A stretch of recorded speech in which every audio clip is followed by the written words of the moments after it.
Shields up, Ironbreakers. Welcome back to Monster Hunter, and with so many new players jumping into Monster Hunter World, as well as a lot of veterans making a return to the game after long absences, I figured this would be a good time for me to make a brand new beginner's guide. Now, if you happen to be in the position that you have a friend of yours that you've always wanted to get him into the game, but for whatever reason the game never really clicked with him, this would also be particularly relevant, so maybe forward this video to them, and maybe that will help them kind of like understand what Monster Hunter is all about and also come to grips with some of the basics of Monster Hunter World. That's kind of like the purpose of this video. There's also going to be chapters in the lower portion of the video that you can click through to go to different subjects in case you're like, you know, I know this particular topic you're talking about. I want to jump to something else because I'm going to imagine that this video is going to end up being pretty lengthy because I know the way that I tend to make videos, you know what I'm saying? I'm already rambling on. So anyway, one of the first topics that I wanted to tackle in this video is actually what Monster Hunter is all about, because believe it or not, that is actually one of the things that I struggled with the very first time that I played a Monster Hunter game, which was actually Monster Hunter Tri. I tried playing it and I friggin' hated it, which is interesting considering that Monster Hunter is now my favorite franchise of all time. But anyway, you know, what is Monster Hunter all about? This is a game where basically you are going to be jumping into a map, killing a monster, and then you're going to peel off his skin and you're going to make a funny hat. And that funny hat is going to give you more power, and then you're going to go and hunt a bigger monster, and then you're going to peel off his skin and you're going to make like a big sword. And that sword is going to enable you to deal more damage. So then you're going to go off against an even tougher monster and you're going to kill it and you're going to take off its skin and you're going to make a piece of armor. So hopefully you kind of get the point. You're going to be killing stuff. You're going to be looting stuff from the monsters that you are killing. And then you are going to be making armor and weapons and all of that stuff and upgrading yourself. And basically this is how you progress. The whole point of the game is to find the biggest possible challenge and then beat the crap out of it. There's going to be skills associated with it. There's going to be a lot of things that you can customize your character in order to become a more efficient killing machine. But the whole point of it is jump into a map, hunt a monster. This means you also going to track it down, find it. There are going to be traps that you're going to be able to use. There's all of these different mechanics you're going to be able to employ, but fundamentally it is very much a game about fighting big monsters. This was something that initially, at the time, I didn't really wrap my head around all that much because I always thought of it kind of like an RPG, right? So you're always thinking, ooh, I'm gonna, you know, first you kill a couple of minions, and then you work your way up a little bit tougher thing, and then another tougher thing, and then eventually get to the big boss. This game is just all about killing the bosses and the experience of beating those bosses in the form of a hunt, if that makes sense. But anyway, let's get things started by taking a look at the settings. This is something that I consider to be very important, as the default settings are not necessarily the best for your hunting experience. So starting things off, I'm going to go ahead and show you guys something here on the controls, which is one of the most important things, which is sheath settings. Now, by default, this is going to be on auto sheath. You want to make sure that you swap this to manual. And you guys are like, oh, but auto sheath, it's so convenient. You know, I'm running around, the weapon automatically sheathes. It's a convenience thing. It's like, no, trust me, change this to manual. I mean, look, all of these are going to be suggestions, but manual sheath is definitely something that I'd recommend, because a lot of times you are waiting for the monster to do something so that you can instantly react to it with something that your weapon can do, like maybe a counter, maybe a block, maybe something. And then suddenly, as you are waiting for the right moment to do the thing, the game just goes like, this feels like a good time to auto sheath. Sheath your weapon and you're like, oh no. So trust me, swap this to manual sheath. You can thank me later. When it comes to the radial menu, this is particularly important for controllers, as I believe that if you're playing with mouse and keyboard, you don't really have much use for the menu because you can just kind of like put shortcut buttons for everything. I don't really play with mouse and keyboard, so I'm not going to be able to help you out much there. But I would actually recommend you going to type 2. Type 1 is basically you go through the radial menu and then you're supposed to aim your thing at something, then release it. It's not always the most efficient way of doing things. So me personally, I prefer going with type 2, and I would also recommend people to try out type 2 just because it feels a little bit better, okay? Which is basically you press down on the right stick to actually get things done. And then the other thing would be in the camera. Now, the default settings for the camera, again, not really the best. So one of the things that you will notice here is you have camera style. I believe that by default it goes to target camera. So what this does is this actually gives you like the traditional lock on to the monsters. And in Monster Hunter, I would recommend not really using that, because in a lot of situations, you're going to want to be aware of everything that is around you in the map, because this is very much a game where you interact with stuff that is on the map. You need to be aware of other potential threats that are on the map. And if you're tunnel visioning by, just locking onto a monster and only looking at the monster, you're going to have trouble seeing threats that are going to be coming from different directions, okay? So I would recommend actually do not focus on target. Target settings, I would recommend go to large monsters only. I think this is like this by default. Target camera controls, this is really up to personal preference. Usually I go for type 3, which is basically you press the bumper button and that just kind of like changes your camera to look directly at the monster. And even then, I don't even use this that much. Usually I just manually change the camera, but I would recommend this particular style. The rest of the stuff really is whatever. It's not super important. However, when it comes to camera distance, I would recommend that you change it to far. By default, they have this default thing, and the reasoning is if you zoom out just a little bit more from your character, you're going to be able to have more situational awareness of everything around you. So it's pretty much a no-brainer. When it comes to the rest of the settings, it's really just like personal preference or whatever. But these are just some of the things that I would change early on in the game to get you a little bit more used to how things work. Now, after you get started playing the game, eventually you're going to end up here, which is Astera. This is your main questing hub. This is like your main town. This is where you're going to be doing pretty much everything in between you actually doing hunts and going out to kill monsters. Now, you might be wondering, okay, so how do I go about choosing my weapon? Which one is the best weapon? Which one's the most efficient? And my recommendation is actually do not listen to anybody that tells you, oh, you should play this weapon, or you should play that weapon, or you should play the other weapon. What I would actually recommend is go ahead and jump over to the training area, which, again, they're going to guide you to where this is. This is your room, essentially. And they're going to guide you to where this is as part of the tutorial. So then you're going to have this dude who's like your housekeeper. And from him, you can just jump into the training area. Now, there's another way to jump into the training area, and that is by opening your map, which is the back button on your Xbox controller, or the touchpad on your PlayStation controller, or the M button on PC if you're using mouse and keyboard. And then you can press square. I don't know what key it'll be for. It's N.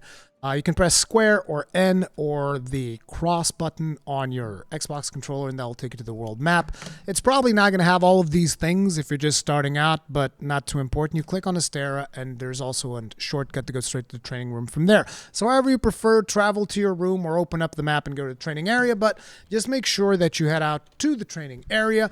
And this is literally the first thing that I would advise you to do, okay? If you're a complete newcomer to Monster Hunter, this is potentially one of the most important moments in your playthrough. Jump into the training area. I know a lot of people are like, oh, but I don't want to do tutorials. That's boring, blah, blah, blah, blah. But you're not going to be doing any tutorial, okay? What you're going to do is then you're going to come to the item box, and then you can go change equipment. And from change equipment, you can go and you can choose any weapon that the game has available. They give you one of each weapon at the beginning of the game, and you can basically, this is not like a permanent choice or anything like that.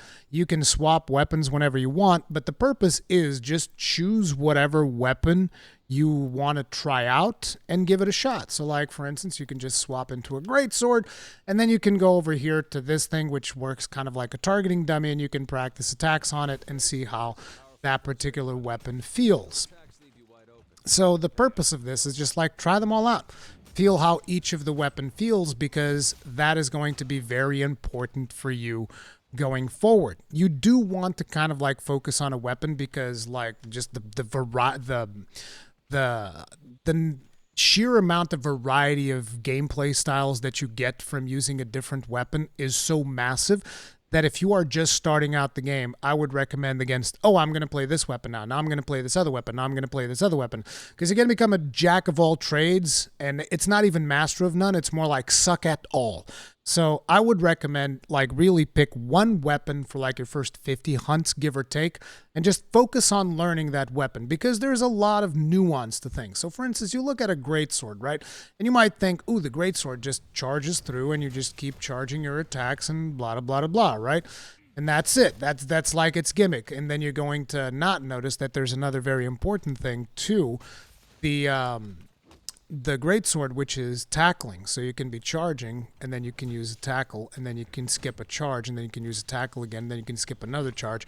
And now you're in the most powerful attack of the greatsword. So see, little things like this are going to be things that you are going to learn only if you actually spend some time learning each weapon. You can also just watch a guide, but I'm not sure that watching a guide for a specific weapon at the very beginning is the best way of going about things. I would recommend, look, just fiddle around with it, you know, just like pick up a random weapon and try and see what you can do with it and see if you like it or not. They also have something really cool here, which is in the Hunter's Notes. If you go to the Hunter's Notes, this is in the menu, right? You open the menu, you go to like the info section, Hunter's Notes, and in Hunter's Notes, you can actually go to weapon controls, and they give you like a couple of basic attacks for you to figure out. So you don't really need to go online and look at a guide.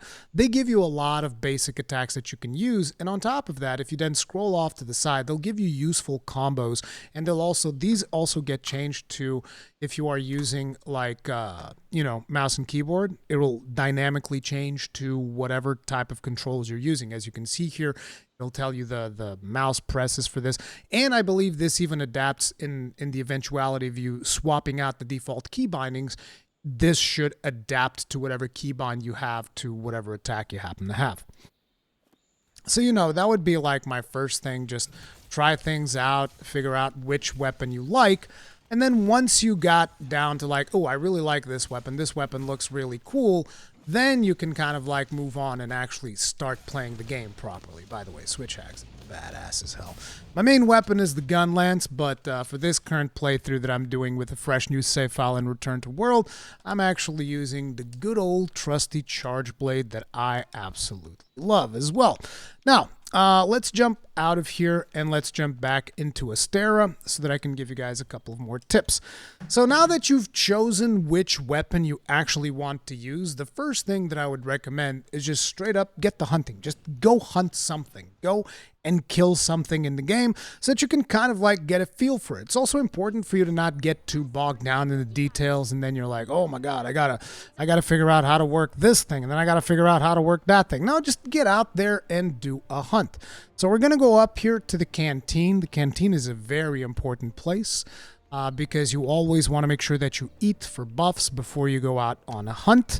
And you also have the handler here who manages all of your quests. Now, I'm much more advanced than a brand new player is going to be whenever they start playing the game, which is why I'm skipping through all this dialogue. You don't have to pay too much attention. But once you go through all of those menu options, boom, all of this stuff pops up. Now, for now, let's ignore session settings and online session. Let's just focus on posting quest. You might be a little bit confused. You're like, well, what does it mean to post a quest? The reason why the menu says post a new quest is because the game is basically designed around multiplayer. The whole one of the whole points of Monster Hunter is that eventually you're going to progress to a point where you get to play with other players. This is not mandatory, with some very small exceptions. There's a couple of really tough monsters that are scaled for 4 players, but they are completely optional. You don't really have to engage in those if you want to. And currently, there's actually a lot of people playing, so it's also fairly easy to jump into lobbies and do the multiplayer thing. And I'm going to give you a couple more tips on how to jump into multiplayer lobbies and all of that as well. But for now, just know that the reason it says post new quest is because this is kind of like designed around multiplayer. So you're going to hit post new quest, and I'm going to go for like an optional super low level quest. It doesn't really matter. I just want to have like a monster that shows up. We're going to go for the most basic monster of all, the Great Glutton. Do bear in mind my weapon is much more powerful than most of the stuff that I should be using at this level, so it's whatever. So you're going to choose a quest. You're going to come in here. This lets you set the number of players. You don't really have to mess too much with that. It's whatever. This is mostly for multiplayer options. Even though you're playing solo, I realize there's a lot of multiplayer options that pop up. You can just ignore that. Hit finish. Once you hit finish, it gives you the option of which camp you want to start on. This just kind of dictates where in the map you start the quest. And once you get into high rank, you can also just start on random locations because the birds that fly you into the quest get drunk. But, you know, that's mechanics I don't have to worry about right now. We're just going to pick Camp 1. Now I might be wondering, what's this voucher business? So not every now and then, you get like a daily login, even though this is a game that you can play completely offline. They give you these daily login rewards, which are vouchers, and these vouchers is basically something that you can use to guarantee additional rewards for yourself whenever you post a quest. So if it's a monster and you're trying to get like some rare parts or you're really trying to heavy farm a monster, you can pop a voucher and that is going to give you additional materials. You're going to get at least one voucher a day during special events. Like right now we're having Winterfest or whatever it's called. We actually get 2 vouchers every day. So just keep that in mind and use these accordingly whenever you feel like it. It's not a big deal because the whole thing is, oh, does that mean that if I don't get a voucher, like things kind of suck? No. The thing is, you can just hunt the same monster twice. It's not really a big deal, and a lot of times, even when I use vouchers, I still don't get the materials that I want, so it's not really a big deal. So we're going to accept the quest, and that is not going to send you on a quest. It's just going to like load up the quest, get you ready to go, get all the things ready.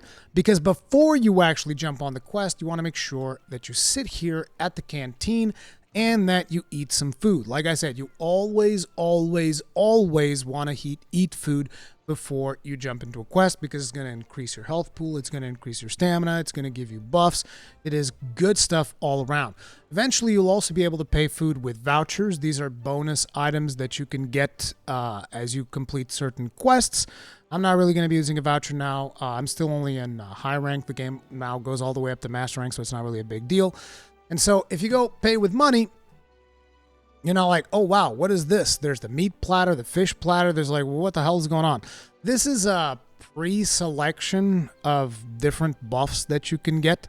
You can also look at food skills. If you look over here, there's going to be a button prompt here that tells you which button you have to press for food skills. And it'll tell you what each thing does. So Feline Slugger makes it easier to stun monsters. This means that if you use 6 food types that are red, so like if you go to the custom platter here, I'm just going to give you a brief overview of food, right? But if you go to the custom platter here, you'll notice that we have 5 different types of red meat. We have 4 different types of red fish. You're going to have less ingredients when you start out. This is normal. You unlock these by doing quests and stuff like that. You're going to have 5 different red fruits. So what that thing is saying when you look at food skills is if you do anything that is like, 2 red foods, you're going to get the courage buff, which speeds up how fast you sharpen your weapon. We'll talk more about sharpening as we jump into the hunt. Feline Rider makes it easier to mount monsters if you have 4 red food types, and Feline Slugger if you have 6 red food types, which makes it easier to stun monsters. Do keep in mind that only blunt attacks stun monsters, so like hammer hits, hunting horn hits, shield bashes, and a couple of other things. Those are the only ones that stun monsters. Slashing attacks are not going to stun a monster. You have some more things here. You can look at all of these buffs. I'm not going to go over every single buff right now. There's plenty of them, and there's plenty of stuff that you can get. Just be aware that, all of this stuff is going to give you buffs. But you're like, oh man, I'm so overwhelmed. There's all these things. What the hell am I going to do? It's easy. If you don't know what you're doing, just hit the Chef's Choice platter. Worry about it later. Like I said, one of the most important things is just jump into the game and play it. So just use the Chef's Choice for now. And then when you want to learn more, I also have video guides on food skills. You'll find plenty of other guides on food skills on YouTube and stuff like that. But I don't recommend you to get too bogged down in the details right now. I just wanted you to understand how things work and then just go from there. There's also other bonuses that you get besides the food skills here. And that is that whenever you eat meat, if you eat 2 pieces of meat, you're going to get attack up. So meat boosts your offense. If you eat 6 pieces of meat, you're going to get large attack up. So like 4 pieces attack up M, and 6 pieces is going to be attack up L. If you eat 4 fish instead, then you are going to get defense. So as you can see, you now have defense up S. So it's the same thing. 4 pieces of fish gives you defense up M, and 5 pieces of fish gives you defense up L. So this defense is just physical defense. On the other hand, if you go for vegetables, it's elemental defense. So like if a monster uses fire on you or lightning or something like that, this is going to, you know, fix that up. You can also combine them. So like as you can see here, defense up S, elemental up S, and then remember on top of it you still have the other food skills. This is just the set you would understand, but like I said, at the beginning, bro, just pop your chef's choice and it's whatever. Also enjoy this lovely animation because they do really, really cool animations when it comes to cooking up food. It's just very, very, very well done, in my opinion. But yeah, always, always, always eat before you jump into a hunt. I cannot stress this enough. Now, after you eat, you're going to have a couple of options as to how you depart your quest. Now, if you're in a multiplayer setting, you have to wait until every other player that you're playing with joins your quest. That's why there's this preparation screen. If you're just playing by yourself, then it's whatever. You can press the back button or the touchpad, or I don't know what button it would be on PC. It's spacebar. And then you can just hit depart now. The reason it says here standby for departure is that if you are not the host of the quest, you have to indicate that you are ready to depart so that the host of the quest will launch the quest. You'll get used to this as time goes by. It's not really a big deal, but if you're just a host, you can just hit depart now and you can leave. Another way of leaving is just go up to this gate, which is a little bit more immersive, and you hit depart on quest, and Wing Drake comes by, hook onto it, off you go. Now, when you jump into one of these low-rank quests, they're going to take you to that camp that we went to at the very beginning, and they have this little chest here that is going to have some supplies for you to take. If you are playing in multiplayer, these supplies are shared, so only take the ones that you need. You know, a lot of players are going to go in there and just like take everything because they think that this thing is instanced. I want you to be aware that it is not instanced. Now, if you're playing solo, naturally just take everything. It's whatever. These files are for bow users, so if you don't use a bow, don't really worry about it. And if you do use a bow, try to figure out what files are, because I'm not going to go into too much detail here, and also because I don't really play ranged weapons. I don't really care that much. Now, another important thing that you have when you jump into a hunt is if you're playing with a controller particularly, you're going to have a new thing, which is really cool, which is the Radial menu, which is whenever you press the left bumper button, you'll notice that over there on the lower right-hand side, there's something with a big R stick symbol on it, which indicates, hey, you should use your right stick to choose something on the Radial menu. And this is basically a shortcut menu for consumables and stuff like that. This is going to be something that you're going to want to look into in order for you to really just figure out what do you want to place where. Now, this is not the default placement. I already have a custom Radial menu that kind of works for me. What I have here is I have some potions that you can use whenever you go into a hunt. You take damage, you heal from potions. I also have some flash pods. You'll learn more about these as you play the game. Don't worry too much about it right now. I have 2 ways of removing things that monsters put on me. So if I'm poisoned, I'll use this herbal medicine. If I get another status ailment, I'll use an Nullberry. And another set of potions here. But one of the most important things is going to be the whetstone. This is how you sharpen your melee weapon. Now, you can customize this, and I would recommend if you are playing with a controller to go ahead and customize this. But there's another way to access your consumables, which is you hold down on the left bumper and then you press your square or square or X buttons on your Xbox controller, and I don't know what you would do for mouse and keyboard. I guess mouse and keyboard you can use the arrow keys. Oh, you can scroll. You can just scroll on your mouse. And then you probably press what? E to use? Yeah, you press E to use the item. Okay, so you scroll on your mouse, and as you can see, you can just kind of like scroll through the items. But there's also a way to customize it in here where you can go like and just have a menu of items that you can use at any given time instead of the Radial menu.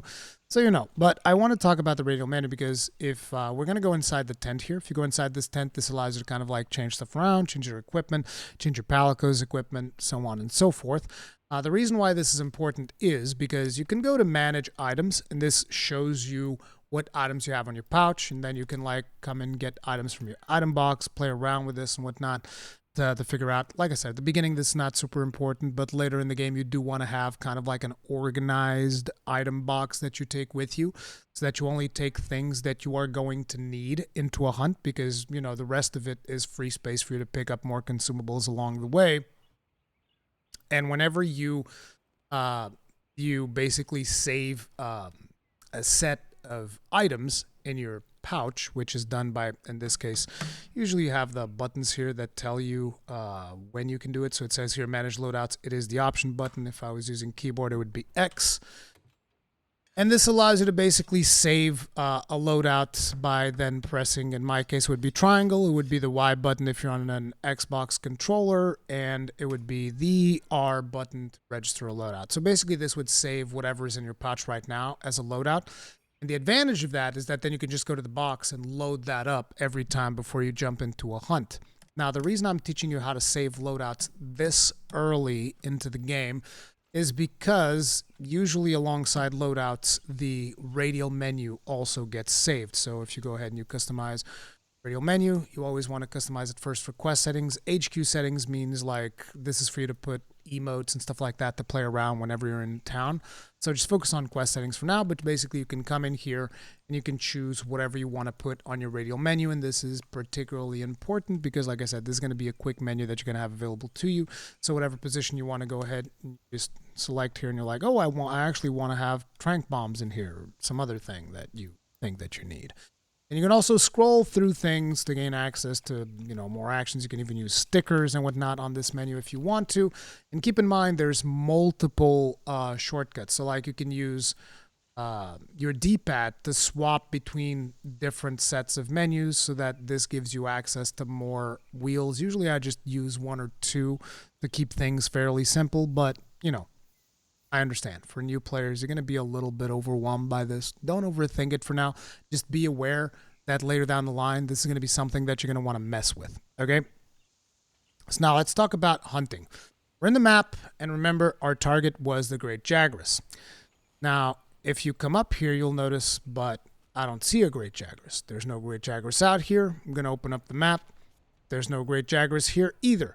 How the hell am I supposed to know where this thing is? Rurikhan, what's happening? Okay, so first thing you want to do is just roam the map a little bit, and you'll notice that you have these things called the Scoutflies, and they will find tracks. And as you can see, these happen to be the tracks of a Great Jagras. Now, once you encounter any type of clue from the monster that you are hunting, the monster is going to get added to the map, which, again, on PC it's M, on PlayStation it's the touchpad, and on Xbox it is going to be the back button. Press that, open the map. You now have a cursor that you can move with your left stick. And with that cursor, or if you're on PC, you can also move it with the mouse, obviously. You're going to bring that cursor down to your target, and you're going to press down on the right stick. Or if you're on PC, you just click on it, I imagine. Yeah. But if you're on a controller, you just come down to it, you press it with the right stick, and you'll notice a little magnifying glass pops up right there. That indicates this is the monster we're tracking. This is what I want you Scoutflies to focus on. This is the thing we're going to kill. Now, once you do that, notice that the Scoutflies instantly start looking for more things regarding this monster. And they found another footprint. So we're going to go ahead, I'm going to go collect that. Boop. You'll notice that it levels up. As it levels up, eventually the Scoutflies are going to be able to detect where the monster is. As you can see, we've now reached the threshold for level 1. We still can't see him on the map, which means the Scoutflies need a little bit more. Go. We're going to keep on following the Scoutflies, see what else they find. You'll notice sometimes they'll also show you like interactables. This is something that you're going to need to get used to over time. It's like, oh, what does this one do? This is a heal. You slash this flower, gives you a heal. Good times. You'll also find these. These are stones. Oh, looks like the Great Jagras found us. Now, once you actually spot the monster, the Scoutflies know this is the monster we're targeting, and they will always point you in the monster's direction. As you can see, he just came in here, he nommed down on an Aptonoth, which is a herbivore monster, and he ditched. Now, notice how the Scoutflies are basically following him. They're always telling you where he is. So if you follow the Scoutflies, they will always lead you to the monster. Now, the problem is that sometimes Scoutflies are a little bit unreliable, and sometimes it gets a little bit hard to see where exactly they're pointing at. Now, in this case, it's simple, but sometimes they're like above or below you or whatever, and you're looking around and you're like, bro, Scoutflies everywhere. Look, they're all the way back there. How the hell am I supposed to know where the monster is? The trail's all the way back there. And if you get confused at any point in time, what I would recommend is notice that you have a little Scoutfly cage over there. Let's actually go into view mode so that you can see a little bit better. So you have a Scoutfly cage right here. In every single armor in the game, the Scoutfly cage sometimes changes a little bit. There's that little green thing. That is where the Scoutflies live, and they pop out of there, and then they start looking for the monster. So, if you notice, that thing is aiming in a certain direction. See, if I move this way, the flies are still flying backwards. If I move this way, they're still flying in that direction. So if the Scoutflies that are in front of you look a little bit confusing, just look to your belt and see the general direction where it seems to be aiming. See how the belt is aiming like this way? This is the way we got to be going. Okay? But anyways, if you can follow the Scoutflies like this, you can also just do that. This is just in the eventuality that you get confused. Now, whenever you're running through the map and there are things you can pick up everything at the start because you're going to need everything. With the exception of Slinger ammo. See, for instance, these things are Slinger ammo, and you'll be able to identify it because whenever you pick some of these up, it's going to drop the other one. See, that was the previous ammo that we had. The reason it drops the previous ammo is because sometimes you might pick up some ammo by mistake, and you're like, oh, I actually wanted to pick up the other ammo that I had before. Now, the Slinger is something fairly simple for now. I'm not going to try to overcomplicate things with the Slinger. This is a new tool that was introduced with Monster Hunter World. And if you happen to have Iceborne installed, it gets a little bit more complicated because it's got the clutch claw on it.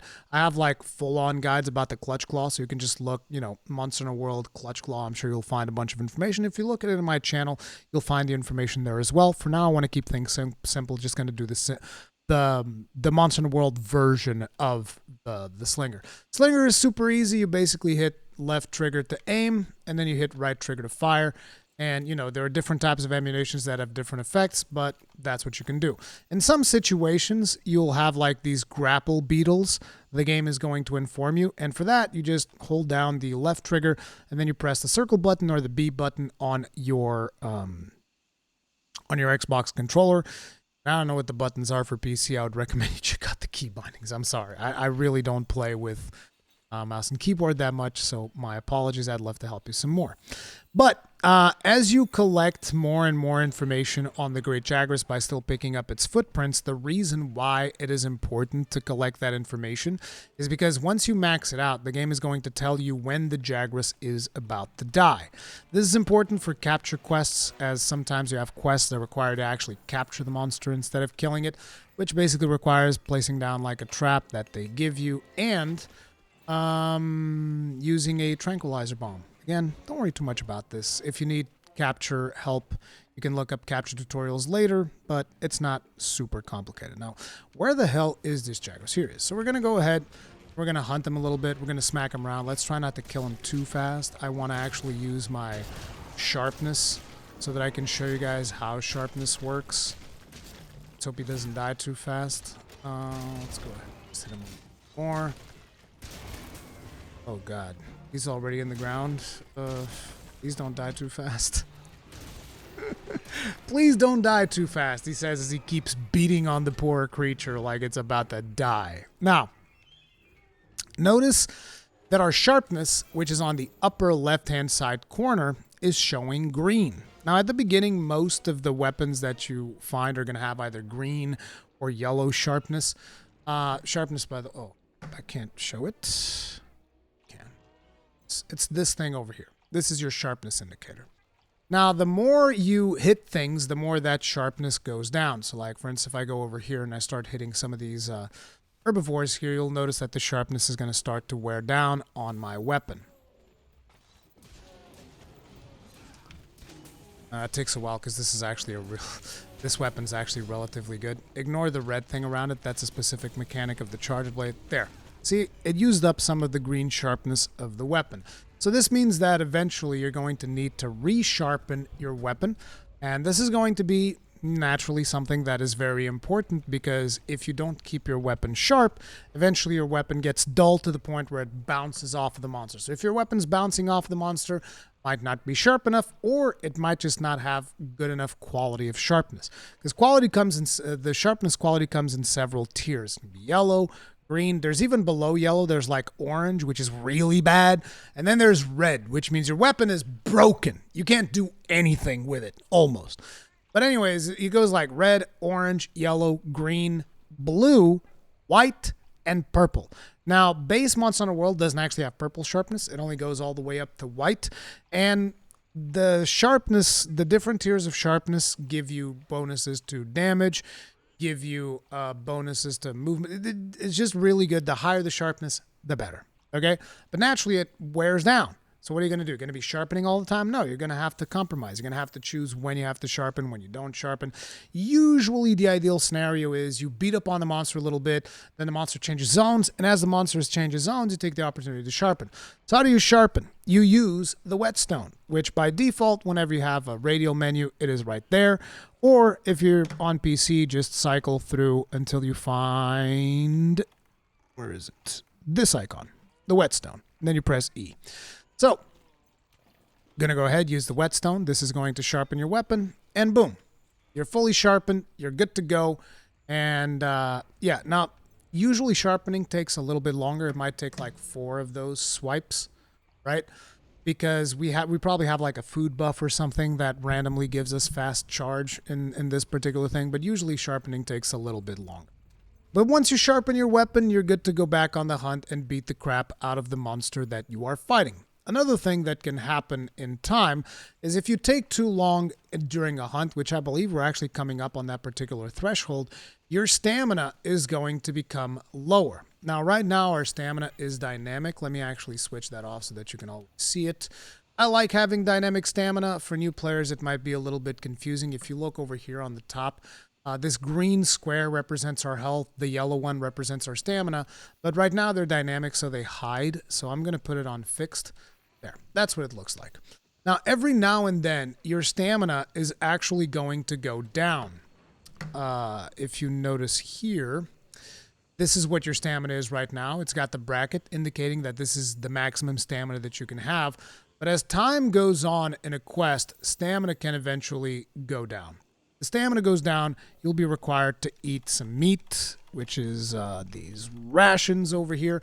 They'll give you some easy rations and whatnot. And, you know, if your stamina ever goes down, you can go... Actually, I think it's just about to go down. So maybe we'll wait a little bit so that you guys can see what that looks like. Because you can see that the bracket is blinking right now. This.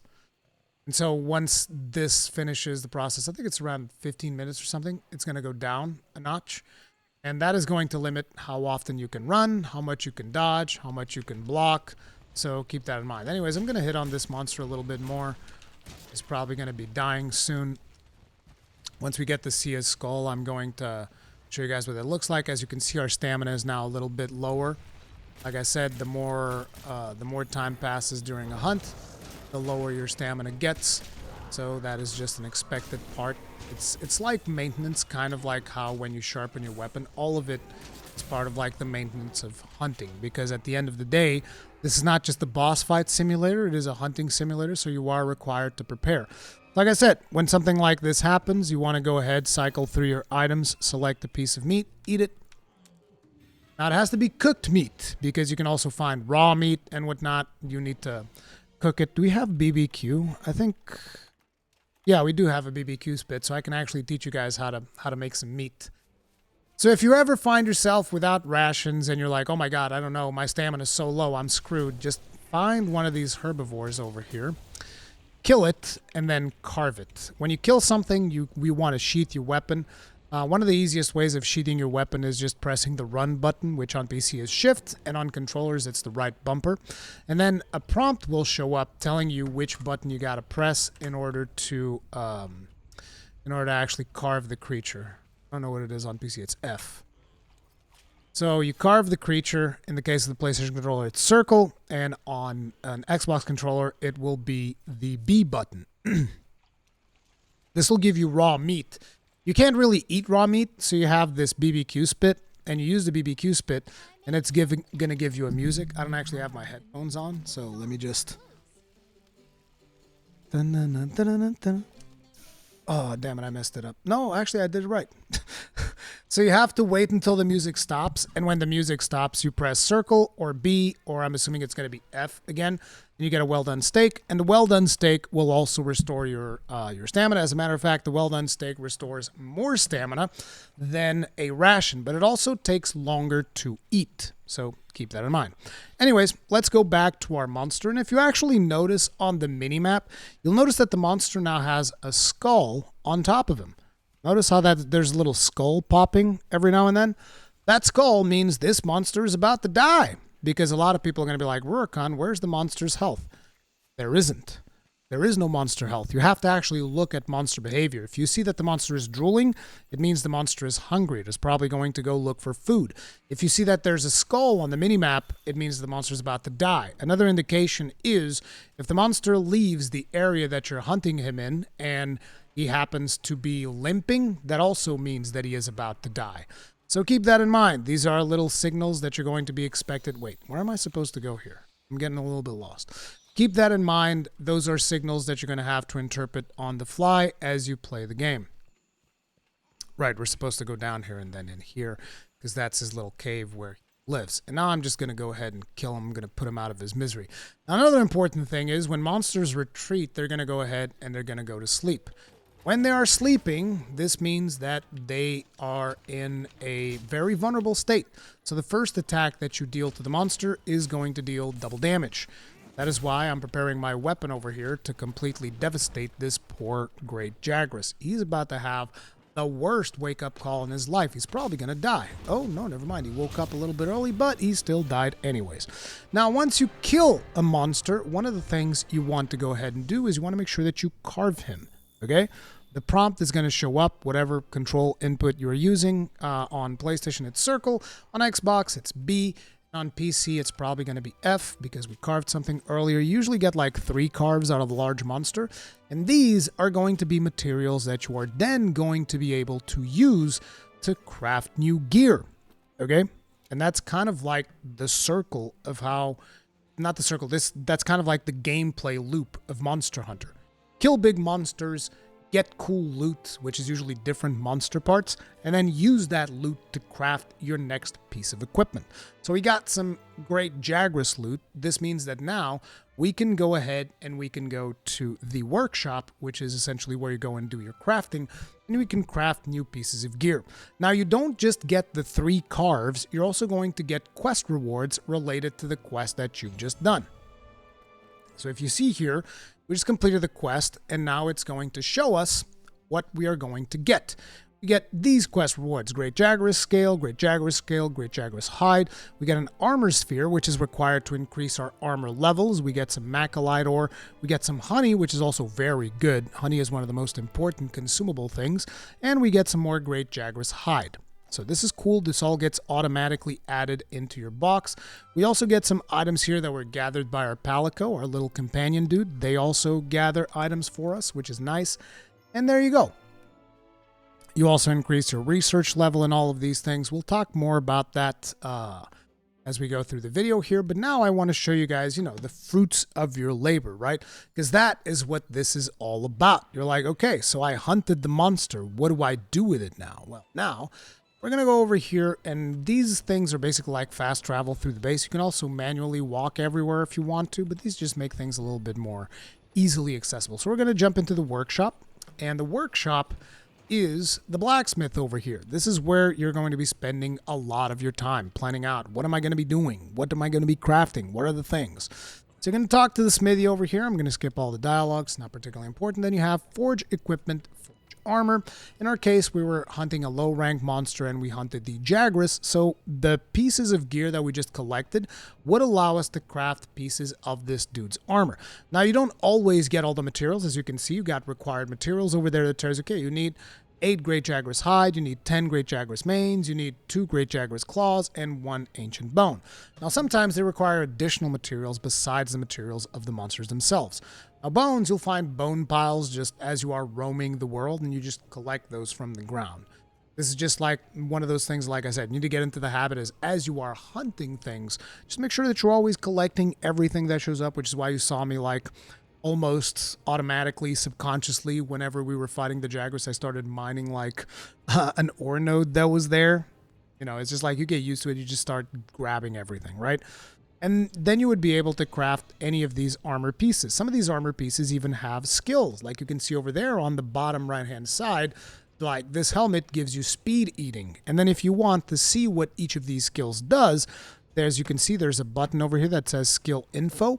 So on the PlayStation controller, this would be the touchpad. On the Xbox, it'd be the back button. And on PC, it's probably spacebar. No, it's actually control. So when you press the right button, it tells you this increases meat eating and item consumption speed. There's a slight increase, a moderate increase, and a great increase because this skill has 3 levels. And you can see all the other skills: Intimidator, Palico, Rally, Fortify, Speed Crawler, and you can see all the details of that. So as you play the game, you gain access to more and more monsters and more armor sets, and each of these armor sets is going to grant you benefits in different aspects, and that's kind of like the whole point of the game. You hunt the monster, you kill the monster, you get its parts, you craft its set. Not just its set as in its armor set, you also get to craft new weapons. So say you're a greatsword user, you could come over here, and we just hunted a Great Jaguarus, so the materials of the Great Jaguarus would allow you to craft something like a Jaguarus blade. And you're like, well, I don't see any material requirements. That's because you can't just start crafting in the middle of the tree. You need to upgrade. And this is one thing that is a little bit confusing for some players, because they're going to go into the forge thing and they're like, well, I want to forge a new weapon. I want to forge a new greatsword. And then you go to the tree and you're like, well, how do I forge this thing? You need to upgrade it. You need to come all the way from back here. So you actually want to go not on the forge, but on the upgrade equipment. Then you want to find your greatsword. That will show you what you need. So in this case, in order to upgrade to the Buster Sword 2, you need 2 iron ores. In order to upgrade to the Buster Sword 3, you're going to need earth crystals, macalite ores, and iron ores. As you play the game, you'll understand that this particular symbol over here of those like little rocks, these are things from mining nodes. And then if you go to the Great Jaguarus tree, you'll start seeing that you see Great Jaguarus materials like the Great Jaguarus Claw, the Great Jaguarus Hide, the Great Jaguarus Scale, all of that stuff. And you start on your path to upgrade and so on and so forth. Just keep in mind that forging is for when you're crafting a piece of gear on its very base form. Some pieces of gear can actually be crafted at different points in the tree. So, for instance, this particular thing, as you can see, it's got like a little square around it here, and it's got the hammer symbol. It means that this particular item, you can start crafting it at this point. So you can skip all of these other ones and just start here. The problem is that is going to cost you more materials and sometimes more expensive materials. So sometimes it might be cheaper for you to craft the base version and then slowly upgrade it all the way until you get here. But if you're in a hurry, you can just craft this one and then upgrade from this point. So each of these hammer nodes is a node that indicates you can start your craft from here. So forging lets you forge any of these, and then if you want to go to the subsequent paths, you need to go to upgrade. Just keep that in mind, explore a little bit, play with it, and you should be able to understand it. It's not that complicated. So the 3 things that you'll be able to craft is weapons, armor, and charm. Layered armor, this is just cosmetic stuff. I wouldn't trouble yourself too much with it at this point unless you bought like the deluxe version of the game or whatever, because that comes with included layered armor. As you play the game, you'll eventually be able to unlock cosmetic armor for free just by playing the game. You don't need to pay real money for cosmetics. There will be a wide variety of armor. As a matter of fact, all of the armor that you have here, so all of these, as you can see, I'm changing the look of my hunter. All of these can be later crafted as layered armor. So there will be plenty of layered armor options. As a matter of fact, in some of this later armor, you'll even be able to recolor it. You can change the color of the armor.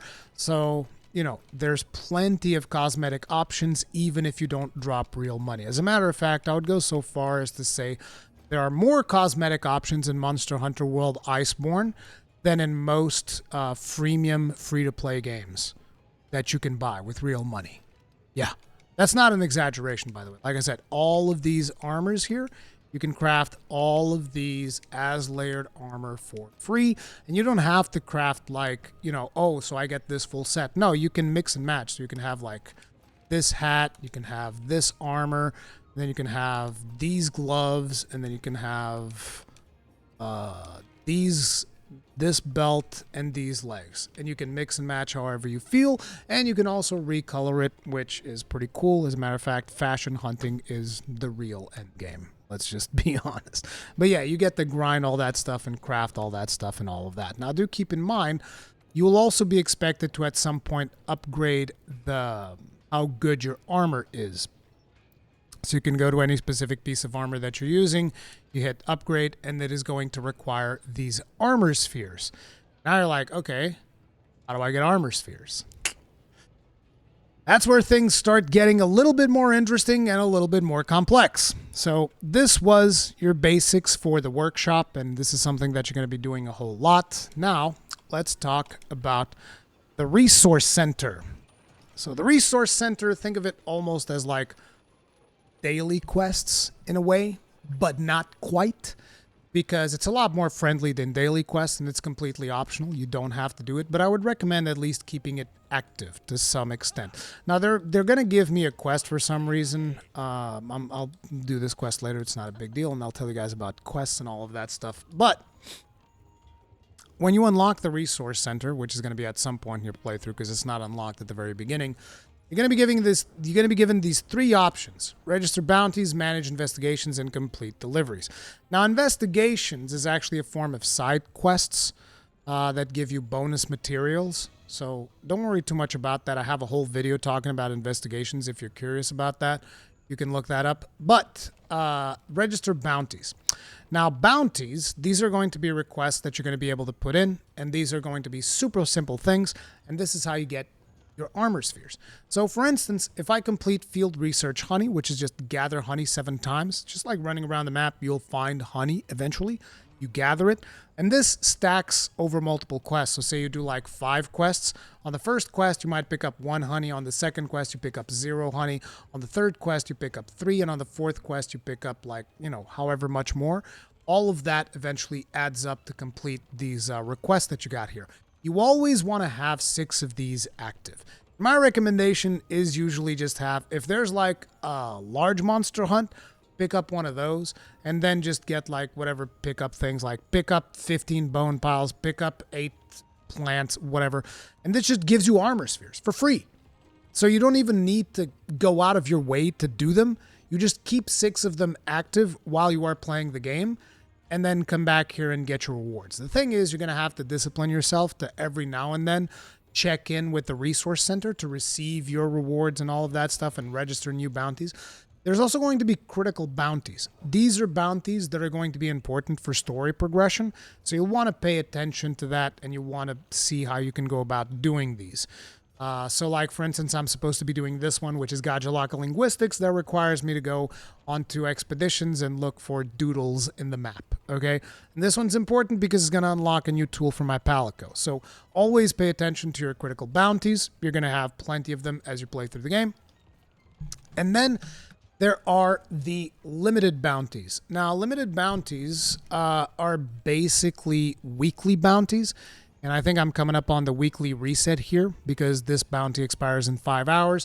The reason why there's question marks here is because there's a lot of bounties that are for higher ranks. This is a fresh save. So unfortunately, this is something that's going to be a little bit tougher on newer players because you're going to struggle a little bit to get some of these limited bounties until you advance much further into the game. But it's not really a big deal because this is also kind of like an endgame system, because once you complete all of these bounties, eventually they're going to give you a special ticket that you can use for for these special materials that you can exchange and stuff like that. But yeah, that's the resource center. Make sure to always keep six requests going because you're going to complete them no matter what by just playing the game. And as you complete them, it is going to be one of your main sources of armor spheres. So get into the habit of doing this early because it makes things a lot easier. Now, I did tell you guys about requests. You are, as you play through the game, eventually you're going to start seeing like exclamation marks pop up into your map. And those exclamation marks, which currently, unfortunately, I don't have any in my map. I had one over here in the resource center. But whenever you see these yellow exclamation marks, basically go to the relevant character that has the exclamation mark because they're going to give you a request. Just go to them, talk to them. You don't have to pay too much attention to what they ask because the game actually keeps tabs on what they asked from you in the menu here. If you just go to the information section, you can go to the resource center and you can see delivery requests. Now, the delivery requests will usually require certain materials. So in this case, we have a torrent sack. Torrent sacks usually come from like water monsters. In this case, I think the torrent sack might come from the Duratotus, if I'm not mistaken. But, you know, they usually tell you where you can get each of these things. So it's not really a big deal. Yeah, I think this is definitely a Duratotus material. It's like one of the only water monsters that you get in base Monster Hunter World. And once you collect these, you can then deliver them at the resource center and you're going to, you know, get stuff. So like, for instance, in here, we found a camp. We collected this iron ore, an ancient bone, and we now got a brand new camp to use in the ancient forest, which is cool. Same thing can happen in different maps and whatnot, but basically just keep tabs on these deliveries. You can also scroll over to the pending ones so that you know which ones you're currently missing because here it also shows you the ones that you've already completed. And you want to make sure that you complete as many of these as possible because these advance in-game systems. Sometimes they add additional ingredients to the canteen so that you get more food buffs and stuff like that. Otherwise, they just add additional services that you can get in the game. But this is where you check where those are. So that's the resource center. Another important thing is going to be the ecology research, which you report to this dude over here. His name is the chief ecologist. You speak with him and he is going to be like, oh, what have you learned? And basically it automatically updates for monsters that you've recently hunted. So the more monsters you hunt, you automatically collect this data that then you can come over here and give to this guy. And you're like, well, why do I give a crap about giving this guy important data for the monsters?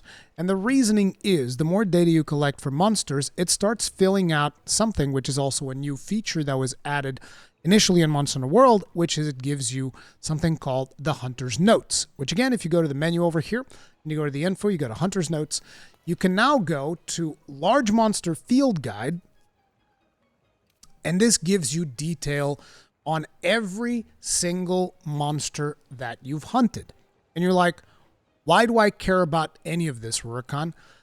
At the beginning of the game, it's not particularly important, but as you begin advancing the game, the reason why this becomes important is because it tells you what are the monster's weaknesses. So you see, initially you only have this, ecology, fanged wyvern, great jaguars, blah, blah, blah, a little bit of a blurb of information about the monster, so on and so forth. As you collect more information, it unlocks a new tab, the Physiology tab.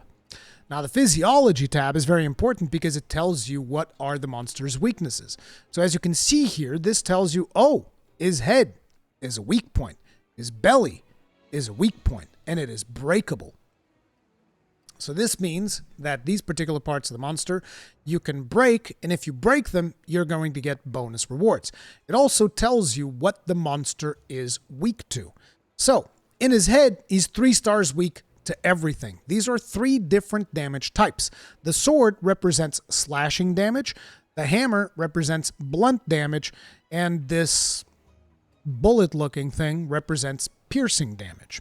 So these are important to keep in mind if you're using guns and whatnot. This is the symbol you're going for. If you're using a blunt weapon like a hammer or a hunting horn, this is the symbol you're going for. And if you're using pretty much anything else, this is the symbol you're looking for. On top of it, it also tells you how weak the monster is to elements. Unfortunately, this is not a particularly good representation of the monster weakness, and the reasoning behind that is sometimes different monsters have different elemental weaknesses on different parts of their body. So it's not enough to use fire. You would have to use fire in the right spot.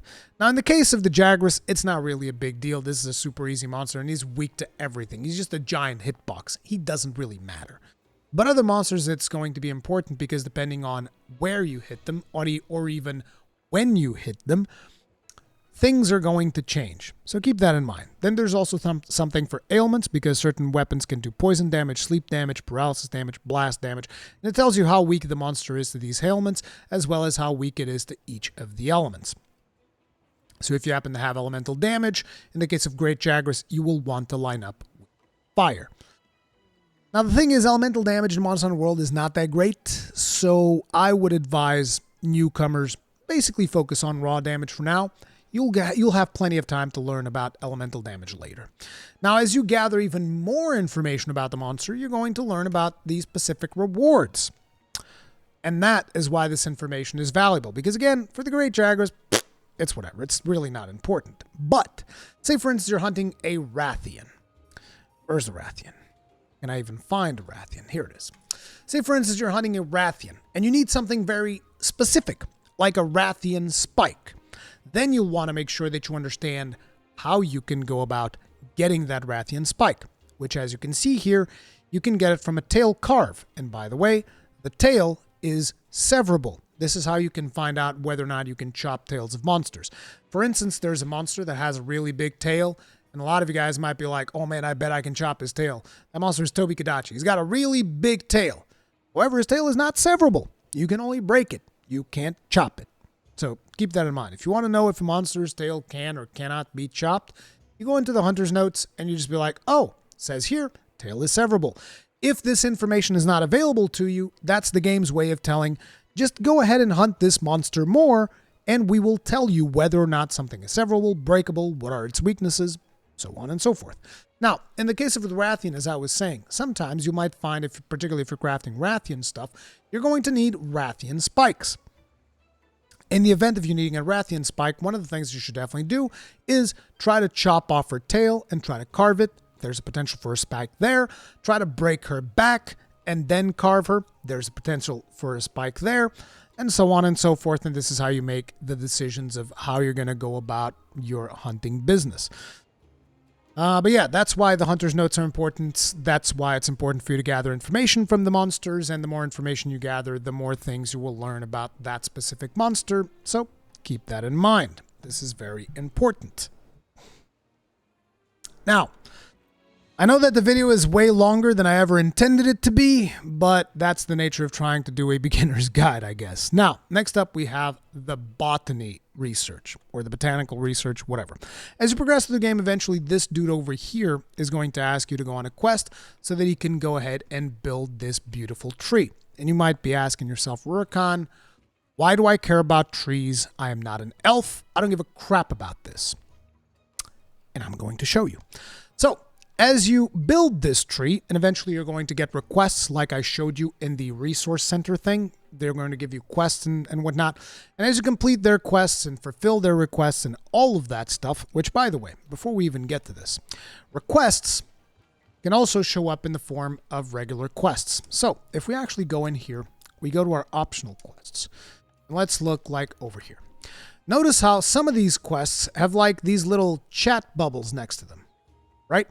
That means that this particular quest was requested to you by a specific person in base, and completing it is going to give you something important.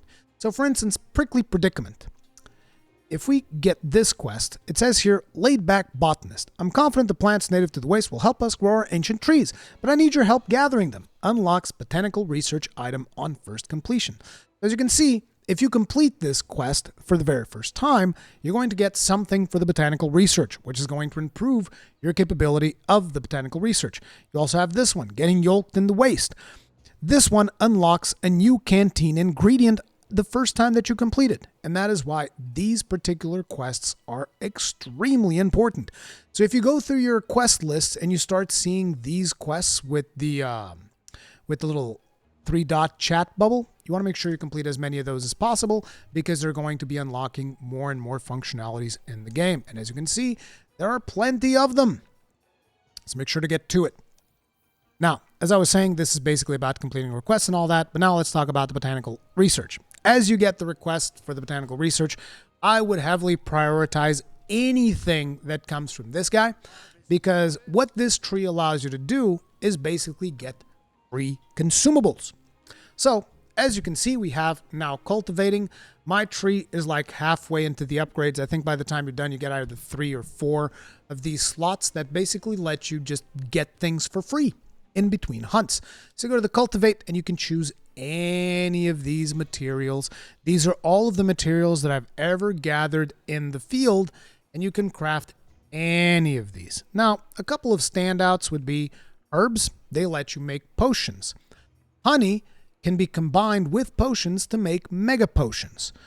Flash bugs can be used to create flash pods, which is particularly important when you're fighting flying enemies, because if you shoot a flash pod, the enemy falls down. It's very good. Thunder bugs are very important because they allow you to craft thunder traps, so on and so forth. And basically, you can choose any of these things, and this guy will just keep cultivating it and giving it to you for free. That's why this is particularly important. This allows you to continue playing the game without having to rely so much on manual farming, because the game itself generates resources for you, which is pretty good. There's also a fertilizer system, which is going to benefit different things. So as you can see right here, if you use the regular fertilizer, this increases your plant yield. If you use mushroom substract, it increases your mushroom yield, which, by the way, as you can see, my fungi harvest over there is about to run out, so we're going to go ahead and get some more of that. The number that you see there, duration times 3, duration times 4, that is number of quests. Whenever you go out on a hunt and you kill a monster and you come back, one of those will have passed. So, and every time you do that, usually you will be given new materials from this. So as you can see, just for maintaining this, he is now going to give me absolutely for free. Let me see, 4, 8, 16, 24, 32, 40. I'm going to get just 40 honey completely for free. I'm also going to be getting 5 Devil's Blight and another 6 and 11 Devil's Blight for free. You guys like Rurikhan, why do you want honey and Devil's Blight? The reasoning is honey, like I said, is used to make mega potions. Not only mega potions, but also First Aid Med Plus. Honey is one of the most useful things for you to have early in the game. So whenever you unlock this, I would actually recommend that you go ahead and start growing honey. Devil's Blight, on the other hand, is so that I can make mega... Is it mega? What is it called? Mega blast bomb? Mega explode? Jesus, I forget the name. Mega barrel bombs. God, what the hell, dude? I just had like a brain fart right there. Devil's Blight is used to make mega barrel bombs, and I like it because basically I'll put down 2 bombs, blow them up on the monster, and then I'll craft 2 more, blow them up again. That's why I need Devil's Blight, and that's why I need honey. Honey for healing, and Devil's Blight for blowing things up. But you might need a different thing, like maybe you need some more flash bugs, maybe you need something else. You can go ahead and you can have him craft that stuff for you. Now, another facility that you also have on here is this guy, Provision Stockpile. He's going to sell a bunch of stuff for you, and you can either buy to pouch or to box. Usually you always buy to box so that you can buy large quantities. And, he sells you potions, antidotes, usual consumables, large barrel bombs, trap tools. These are the things that you're going to become familiar as you play through the game. An important thing that I would like to call your attention, this is after you beat a certain creature known as Zora Magdaros. After you successfully defeat him, this is the second quest that you get to face off against this particular creature. He is going to unlock these 2 things, the Powercharm and the Armorcharm. Make sure to buy them. They are very important. Keep them on your person at all times, because this basically just gives you attack for free and defense for free so long as it's in your inventory. Okay? Super simple. Get these after you defeat Zora Magdaros the second time. Okay? That also marks your entering into high rank, but whatever.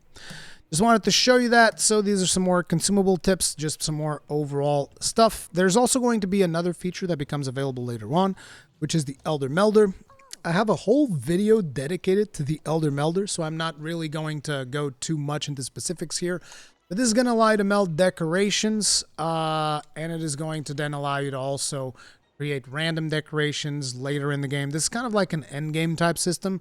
So this is one of those situations where worry about this when you get there, but just know there's also an Elder Melder guide available in the channel. You can also meld some random items. I would not recommend melding any consumables because there are much easier ways of getting consumables. However, every now and then you might want to just go ahead and meld some specific parts that you need in case you get some really hard parts. Usually you want to save these for like rubies and mantles and some more advanced materials rather than waste them early on. That'd be my recommendation anyway, but to each their own. Just be aware that basically the Elder Melder over here actually allows you to get a whole bunch of materials, but it is going to cost you points as well as other things. Like I said, to know more about the Elder Melder, make sure to watch my guide on it because I go into much more detail there. Eventually, as you play through the game enough, you're also going to unlock this guy right here, the Argosy. Now, the Argosy is something where you can request things be delivered to you. You can see here the request goods. You basically get to choose between consumable items, material items, and trade-in items. You guys are like, what the hell are those? Material items are random monster items, which is, I have currently all three of those set to material items. And as you can see, if we go in here, we have, how do you actually see the details? Okay, here you go, triangle. We have Rathian webbings, Baroth claws, Diablo's fangs, Baroth claws. These are just like literally random materials from monsters, and you can just get those. You can just buy them with points. Okay? So you can just have this guy go out and he's just going to give you random stuff. You don't really get to choose what comes back, but you just get random stuff. So I'm just going to go ahead and I'm going to buy everything because since this is a fresh save, I'm probably going to need everything. But you can also choose. You can either get material items, which is random monster items, consumable items. This will be like potions, flash bombs, traps, so on and so forth, or trade-in items. Trade-in items are items that you can sell for gold. But yeah, this is another thing that you can do with this is another feature. It's called the Argosy. And then, I know there's a lot of systems in the game. There's a lot of stuff to keep tabs on. There's also the Tailraiders. Now, you don't have to keep tabs on literally every single one of these things. But this is just like if you really want to integrate, if you really want to giga min-max and do all these things, just be aware that these things exist. Again, we're going to go back to our housekeeper because eventually you're going to unlock a feature called the Tailraider Safari. Now, the Tailraider Safari is something that basically lets you send palicos to pick up random materials. Not random. This you actually get to target. So let me actually call back the Safari and I'll do one, even though I'm going to lose some stuff. But as you can see, we got some materials here that we got from the palicos doing certain things. I'm going to take all of these. Just get some Carbolite ore, Dragonite ore, Pink Rathian Scale, Inferno Sacks, and whatnot. But basically, the way that this works is you go Tailraider Safari, deploy it. They're going to give you a couple of options. Sometimes they're going to give you like palicos that are from friends and people that you've interacted with online, which is cool. In my case, because I haven't played with anyone online, it's just giving me random stuff. I'm going to go with Jet's Analyzers. There's some stats in here that tell you how good each of these palicos is at whatever. Eventually, as you progress enough in the game, this is not super important. Let's put it like that. But, you know, how does this work? You choose the location that you want to send them on. Each location is going to have a couple of options. Like as you can see here, if we send them to the Ancient Forest, we can choose between route A, B, or C. If we send them to the Wildspire Waste, we have 3 different routes, so on and so forth through all of the different maps. And these things get added more and more the more you play the game. Now, if we go to the Coral Highlands, because I've been building a lot of stuff from Rathian parts, I'm actually interested in getting Rathian pieces. So I'm going to go ahead, I'm going to go to the Coral Highlands, and I'm going to select one. Let's say, okay, I also want some mineral nodes. No, actually, there's some Kelbies in here, so maybe I'll get this. But basically, this means the palicos go through, they hunt the Kelbie, they hunt the other monster. The Kelbie is this little thing here. This little deer-looking animal. So the palicos are going to go through. They're going to hunt this Kelbie. They're going to hunt these Shamus. They're going to hunt this Rathian. They're going to hunt this thing, which is called a Barnos. And they're going to hunt this mosquito over here. And then they're going to bring some materials from all of these things back to you. Not for free. It's going to cost you points. but it's fine. Points get generated by just you playing the game, so it's not really a big deal. By the way, you can't really buy any of these things for real money as far as I'm aware. You can't buy like points for money or anything like that. If you're curious, can't really buy Zenny for money. This is just like all part of the in-game economy. So we're going to go ahead, send them out on this. You send them out, they go out, and in like 4 or 5 quests, they'll come back and give you materials. You'll receive a little notification whenever you come back, or if you're curious if they're back, you can just come to your room and check up on them. But these are like almost all of the systems that the game has. So now we're going to talk about the Gathering Hub. So the Gathering Hub is where you gather with other players in a multiplayer session. Now, you can also be in a multiplayer session and be in the village, but you will not see other players in the village. Which kind of sucks. This is something that they've improved on with Monster Hunter Rise. In Monster Hunter Rise, you can all hang out in the village and it works fine. So I would predict that in the next Monster Hunter Wilds, you're also going to be having hunters just hanging out all over the village. But in Monster Hunter World, if you want to actually see your friends, you have to go to the Gathering Hub. Now, the Gathering Hub also has a couple of other features. So sometimes there will be special events happening. Like right now, we have the winter celebration happening. So as you can see, the hub is decorated with winter decorations and so on and so forth. As different events come to the game, this thing gets decorated in different ways. Like there will be a summer event. There will be like... there's a Halloween event. There's all these events, and the game in the state that it is right now is cycling through these events like every 2 weeks or so. I forget what the exact frequency is. And whenever these events are going on, you also get special event quests. So if we come here, we can post new quests, and you'll notice that under quests, there's also events. And these events, these are like slightly tougher monsters sometimes. Sometimes they're even easier. But each of these quests can give you like special things that you can get through regular quests. And they're like constantly cycling in and out of the game because, you know, for reasons. They're not always available at all times. They wanted to have some FOMO at the time to get the community to like gather together and do these quests. And that's just something that kind of stays with the game, which is why events are always cycling in and out now that the game is kind of like in maintenance mode. Because this is a 6-year-old game, okay? But, yeah, there's always events like cycling through and whatnot, so you're going to have a lot of stuff. Now, when you do these event quests, you also get materials from the relevant monsters, so there's plenty of reasons to do them, and, you know, like, for instance, these quests right here will reward you the special USJ gear, which is, you know, this is some special gear that is made through a collaboration of...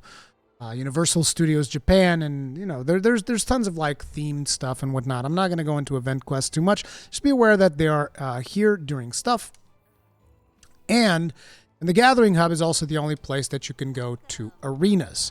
Now, arenas is a special type of quest where they will give you a preset loadout, and they will give you different rewards. These different rewards also unlock different things that you can craft in the workshop. So it is definitely worth it to do arenas. It is an aspect of the game that a lot of players are not huge fans of. But, you know, it's just a different thing. And it's actually a really good way of trying out a new weapon without having to invest into crafting it. So say, oh, I've always wanted to try out what the switch axe plays like. Okay, go into the arena and play a random quest that has a switch axe, and you'll be able to try it out and see how you feel about it. The problem with arena quests is that they're kind of like scaled for 2 players, so it's going to be a little bit harder if you're a solo player.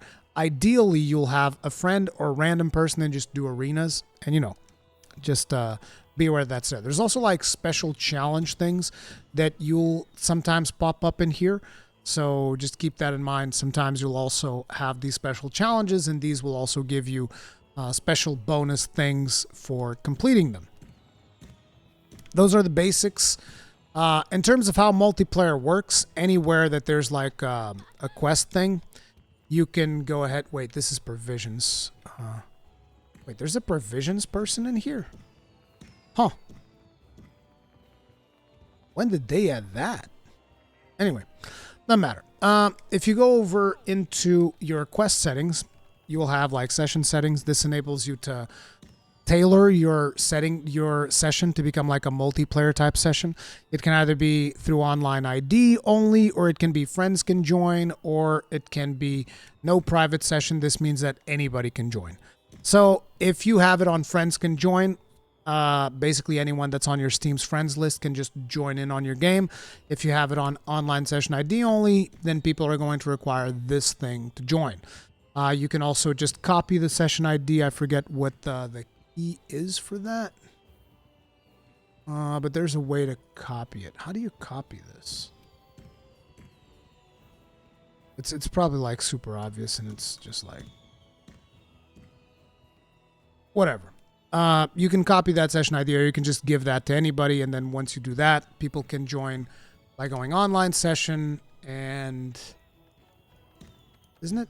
Oh, here we go. Create online session ID only. Whatever. I'm sure it's super easy. I forget how to do it. Not important.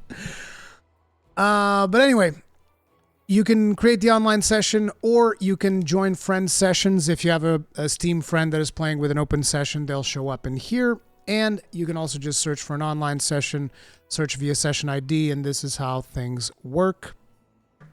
You can then just copy paste the ID in here, and you know, once you put the ID, that ID is the ID that is over here. Once you put that ID on there, you can just join the session, and Bob's your uncle. But yeah, that's basically the way multiplayer works. Each lobby can have up to 16 players, but you can only ever have 4 players simultaneously on any quest. And if you are doing a quest that requires story progression, you're going to have to watch a cutscene, and only then the other players can join you. It's not optimal. It's actually one of the biggest problems of the game. My apologies if you have to deal with that. Again, I have a video that talks about that, but this video is already way too long. It's already way too long. It's 1 hour and 20 minutes. Hopefully you've learned something. If you have questions, leave them in the comment section. I am super active in my comment sections, so feel free to leave me any questions that you might have. And now I get to rewatch this 1 hour and 20 minute video to add chapters to it. Thank you all very much for watching. I'll see you guys in the next one. Stay strong, stay safe. Hit the like button, subscribe, bell notification icon, all that jazz. Peace out.